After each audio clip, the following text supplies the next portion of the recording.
تو یہودی تیزی سے فلسطین کی طرف آنا شروع ہو گئے۔ اس کی اہم وجہ بیت المقدس تھی، جو یہودیوں کے لیے بھی بہت اہمیت رکھتا ہے۔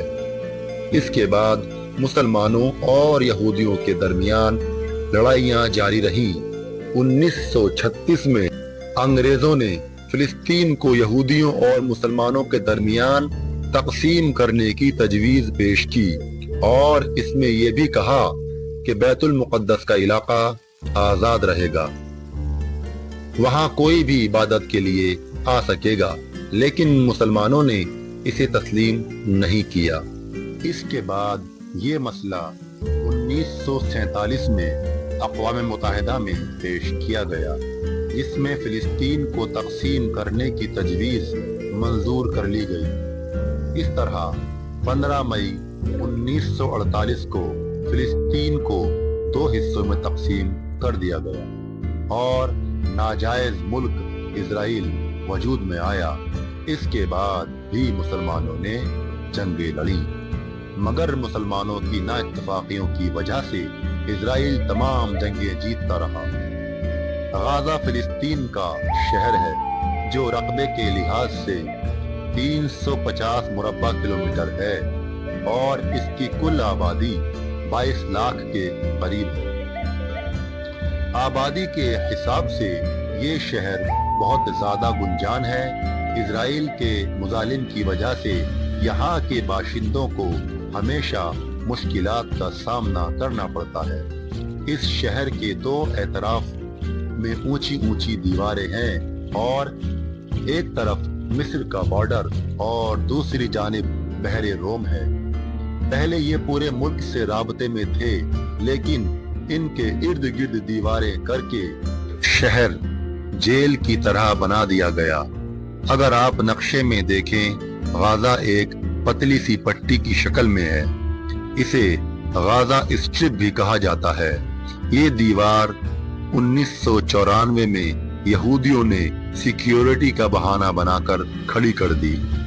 غازہ میں رہنے والے کچھ لوگ کاشتکاری کر کے اپنا گزارا کرتے ہیں، جبکہ زیادہ تر لوگوں کو کام کی غرض سے اسرائیل کے علاقوں میں جانا پڑتا ہے۔ دوستوں، آپ کو ایک حیرت انگیز بات سناتا چلوں۔ اگر کوئی فلسطینی بیت المقدس یا کسی اور علاقے میں جانا چاہے تو اس کو تنگ اور لمبے راستے سے گزرنا پڑتا ہے، جبکہ اسرائیلیوں نے فلسطینیوں کو اپنے روڈ پر آنے کی بھی پابندی لگا رکھی ہے۔ اس کے علاوہ غازہ میں رہنے والے لوگوں کو پانی بھی ہفتے میں 3 سے 4 دن ملتا ہے۔ اسی غازہ کے دیوار کے اس طرف یہودیوں کے گھر موجود ہیں، جہاں ان کے سوئمنگ پول کا پانی ایک دن کے لیے بھی بند نہیں کیا جاتا۔ غازہ میں رہنے والے لوگوں کے مطابق اسرائیلی فوجی اکثر تلاشی کا بہانہ بنا کر گھروں میں اجازت کے بغیر گھس جاتے ہیں، اور جب انہوں نے آنا ہو تو اس کا اعلان پہلے ہی لاؤڈ اسپیکر میں کر دیا جاتا ہے اور کہہ دیتے ہیں کہ دروازوں کو کھول دیا جائے۔ اس شہر میں ڈیولپمنٹ نہ ہونے کے برابر ہے۔ تعلیم اور صحت کا نظام بھی بے حد ناقص ہے۔ بہت سے لوگ ٹیمپو میں رہ کر گزارا کرتے ہیں۔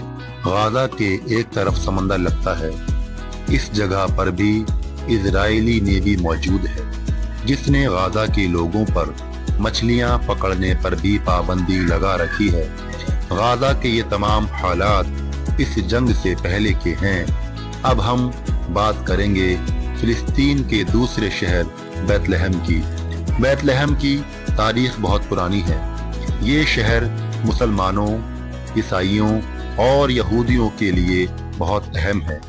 یہ شہر بیت المقدس کے بہت قریب ہے اور عیسائیوں کے مطابق حضرت عیسیٰ علیہ السلام کی پیدائش بھی اسی شہر میں ہوئی تھی، جہاں عیسائیوں کا پہلا چرچ، جسے چرچ آف نیٹو کہتے ہیں، موجود ہے۔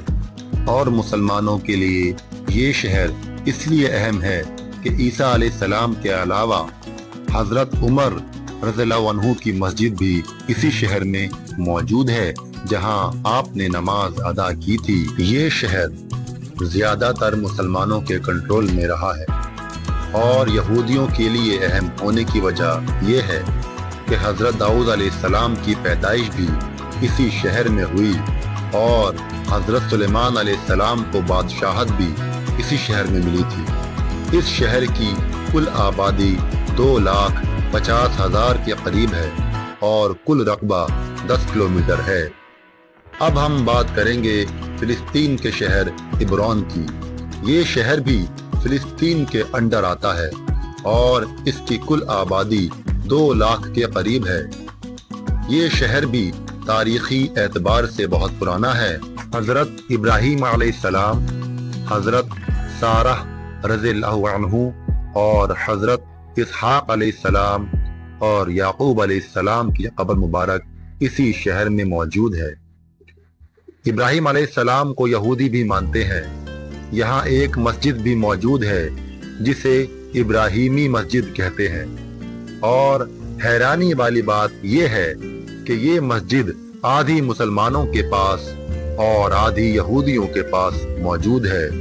ایک دروازہ مسلمانوں کے لیے رکھا گیا ہے اور ایک دروازہ یہودیوں کے لیے رکھا گیا ہے۔ حضرت ابراہیم علیہ السلام، حضرت اسحاق علیہ السلام اور حضرت سارہ رضی اللہ عنہ کی قبر مبارک اسی مسجد کے بیسمنٹ میں موجود ہیں۔ اب بات کرتے ہیں دنیا کے سب سے پرانے شہروں میں سے ایک شہر جس کا نام نیبلوز ہے۔ یہ فلسطین کا سب سے پرانا شہر ہے اور ایک اندازے کے مطابق یہ دنیا کا 4تھے نمبر کا سب سے پرانا شہر ہے۔ یہاں 1000 سال پرانی مسجد بھی موجود ہے اور یہاں کے لوگ بھی بہت مہمان نواز ہیں، اور اس شہر کے بازار بھی ایک تاریخی منظر پیش کرتے ہیں۔ اب بات کرتے ہیں حماس کی۔